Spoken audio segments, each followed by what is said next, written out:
Hi hello, మళ్ళీ మీ ముందుకు వచ్చేసా మీ చిరునవ్వుల డాక్టర్ సురేష్ నల్ల. So this is part 3. ఆ తరువాత కర్నూలులో మొదలైన ఆ పయనం ఏమైంది, ఏం జరిగింది, ఎప్పుడు ఎంబీబీఎస్ సీట్ వచ్చింది, అసలు అక్కడ ఎదుర్కొన్న కష్టాలేంటి, అసలు ఏం జరిగింది, ఇదంతా కూడా ఈ వీడియోలో నేను మీకు ఎక్స్ప్లెయిన్ చేయబోతున్నాను. ఎంత ప్రియంగా వింటున్నారంటే నా వాయిస్ని మీరంతా కూడా, నేను ఫస్ట్ ఆఫ్ ఆల్ దాన్ని గౌరవించి మీకందరికీ నా మనస్ఫూర్తిగా కృతజ్ఞతలు తెలియజేసుకుంటున్నాను. To my dear listeners, you are my property, you are my energy, you are my boosting power. ఎందుకంటే ఒక ఆటకైనా, ఒక పాటకైనా, ఒక కథకైనా, ఒక కథన రంగానికైనా నడిపించడానికి ఒక నాయకుడు ఎంతైతే ముఖ్యమో, ఆ నాయకుడు వెనుక ఉండే అనుచరులు కూడా అంతే ముఖ్యం. మీరు నాకు అంత ముఖ్యం. సరే, ఇంకా ఏం లేట్ చేయకుండా కథలోకి ఎంటర్ అయిపోదాం. ఓకే, నేచర్ కాన్సెప్ట్ నమ్మడం మొదలుపెట్టాను నేను స్లోగా. ఓకే, అంటే ఏంటంటే రోజు ఇంకా తిన్నప్పుడు, పరిగెత్తినప్పుడు, పడుకున్నప్పుడు, ఏం చేసినా కానీ నీట్ సీట్ రావాలి, నీట్ సీట్ రావాలి, అదేదో జపం చేసినట్టు. ఎందుకంటే ఆయన చెప్పారనమాట,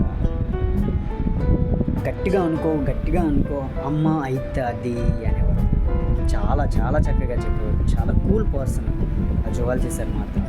ఒక గురువుకి ఒక శిష్యుడి తాలూకా అంధకారాన్ని పోగొట్టే గుణం ఉంటుంది అనే సెంటెన్స్కి ఉదాహరణ నా జీవితంలో.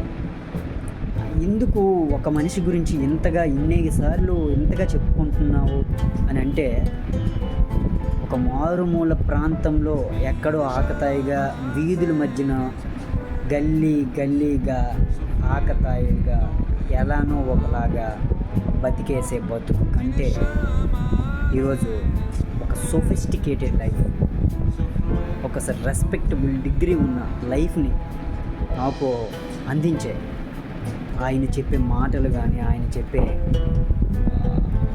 మోటివేషనల్ స్పీచ్ కానీ ప్రజెంట్ ఇప్పటికీ నాకు అక్కడ ఎక్కడైతే నేను ట్రైన్ అయ్యానో, కోచింగ్ అన్నాను, ట్రైన్డ్ అయ్యాను నేను. ఎందుకంటే ఒక మనిషికి మెదడుకి కావాల్సిన ఎనర్జీ ఏంటో తెలుసా? Moral support, motivational support. అది అందాల్సిన టైంలో అందితే ఎన్నో ఆత్మహత్యలు అవుతాయి ఈ రోజుల్లో జరుగుతుంది.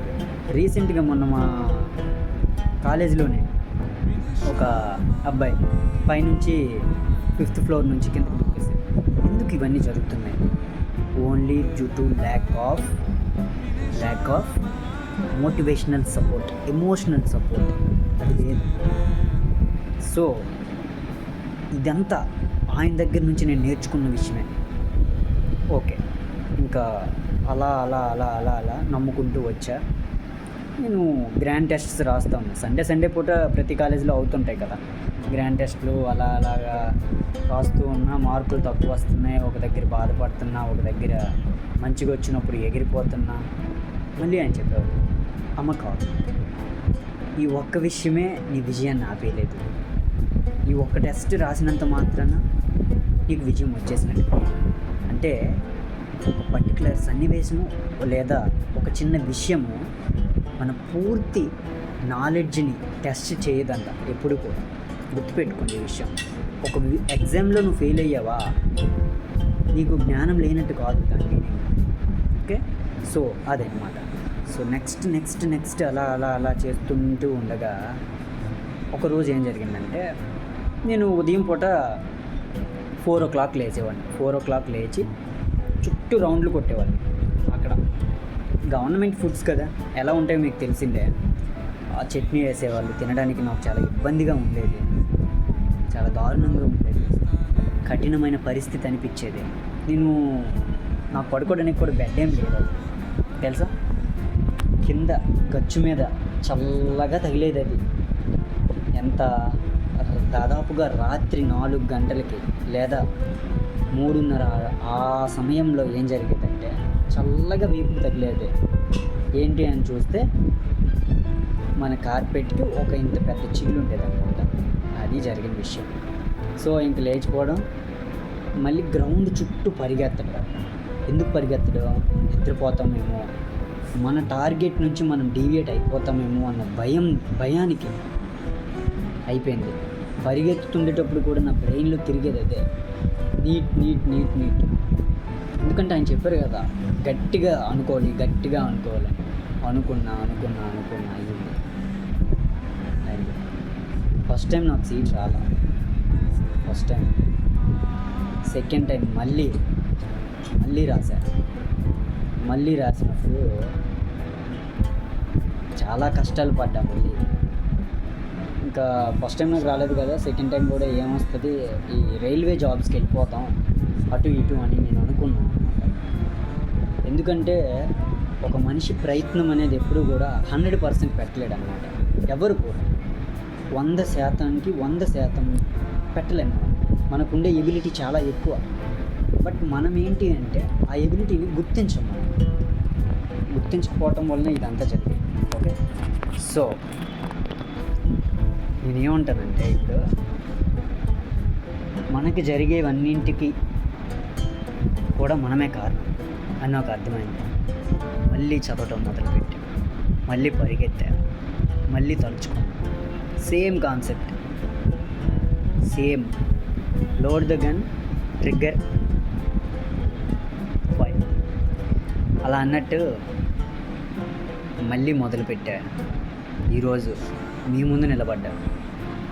ఆ రోజు ఆ కాన్సెప్ట్ నమ్మకపోయి ఉంటే ఈరోజు నేను మీ ముందుకు వచ్చి చూడండి ఇలా ఉండేవాడినా? పాసిబుల్ అసలు అది ఖచ్చితంగా పాసిబుల్ కాదు. ఎందుకంటే మనకి లైఫ్ ఛాన్స్ ఒక్కసారే ఇస్తుంది. అక్కడ నువ్వు తీసుకోవాల్సిన డెసిషన్ తీసుకోకపోతే మళ్ళీ రిగ్రెట్ అవుతావు. లైఫ్లో ఏదన్నా చేసేటప్పుడు మాత్రం అరే నేను అది చేసుంటే బాగుండేది, లేదు నేను ఈ పర్సన్ని అక్కడే ఆపుంటే బాగుండేది, అలా రాకూడదు అనమాట. ఏదైనా చేయాలంటే అక్కడే చెయ్యి. ఏదైనా చెప్పాలనుకుంటే అక్కడే సాలిడ్గా చెప్పు, బలంగా నొక్కి చెప్పు, నీ బ్రెయిన్కి చెప్పు, నీ బాడీకి చెప్పు. అర్థమవుతుందా? ఎందుకంటే బ్రెయిన్కి ఒకసారి చెప్తే వినదేమో, మళ్ళీ మళ్ళీ మళ్ళీ మళ్ళీ అదే చెప్పు, వింటది. ఏదో ఒక దగ్గర ఏదో ఒక పాయింట్లో వింటది. సో ఆ జర్నీ అలా అయిపోయిన తరువాత నెక్స్ట్ అలా మెడికల్ కాలేజీలోకి ఎంటర్ అయ్యాం. మెడికల్ కాలేజీలోకి అయిన తర్వాత మెడికల్ కాలేజీలో ఒక్కొక్క మనిషి చూపించే ఆ అభిమానం ఇంత అంత కాదు అసలు. నా మాటలకి అందని అభిమానాన్ని నాకు కురిపించారు. అది నెక్స్ట్ పార్ట్లో చెప్తా. థ్యాంక్ యూ, చాలా చాలా పేషెన్స్గా ఇప్పటి వరకు విన్నందుకు. నా లిజనర్స్ అందరికీ కూడా నేను నా మనస్ఫూర్తిగా థ్యాంక్ యూ చెప్పుకుంటున్నాను. ఇలాంటి వీడియోలు ఇంకా చాలా చాలా ఉన్నాయి. ఈ కథలో చాలా ట్విస్ట్లు ఉన్నాయి. ముందుకు వెళ్ళే కొద్ది చాలా జరుగుతాయి. ఈ కథ మళ్ళీ ఫ్లాష్ బ్యాక్ స్టోరీ కూడా ఉంటుంది ఇందులో. మీరు కొంచెం కూల్గా ప్రశాంతంగా వినటానికి ట్రై చేయండి. మీరు వింటారు నాకు తెలుసు, ఎందుకంటే you are a good listener. A good listener is the best speaker. ఎవరైతే చక్కగా వినగలుగుతారో వాళ్ళు చక్కగా మాట్లాడగలుగుతారనే నానుడి ఉంది. సో అది ఎంతవరకు నిజము అనేది మీకే తెలుసు. Okay, thank you so much. This is doctor Suresh Nalla. Once again you are loving dear doctor Suresh Nalla. Bye guys. Thank you.